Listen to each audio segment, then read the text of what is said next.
Alors comment on a pu construire un tel monument avec les connaissances d'il y a 900 ans?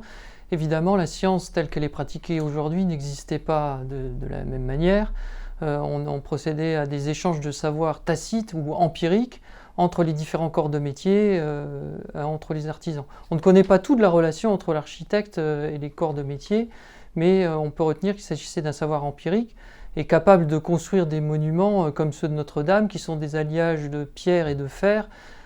assemblés de manière assez complexe, et ça nous laisse vraiment pantois quand on considère ces monuments aujourd'hui encore. Malheureusement, l'incendie a fait disparaître la charpente, bien qu'il en reste encore quelques vestiges qui ont pu être étudiés, mais en disparaissant cette charpente nous a permis d'étudier le sommet des murs de la cathédrale. Et on a pu se rendre compte que sur ce sommet des murs, les pierres étaient liées entre elles par des centaines d'agrafes. On en avait donc une construction de fer et de pierre, ce qui était assez extraordinaire.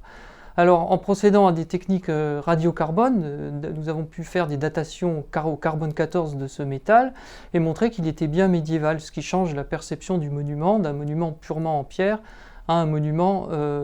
issu de la combinaison de deux matériaux. Alors, parmi les découvertes étonnantes, il y a le jubé, qui est ce mur qui séparait la nef du chœur, richement décoré par des polychromies, par des statues dorées.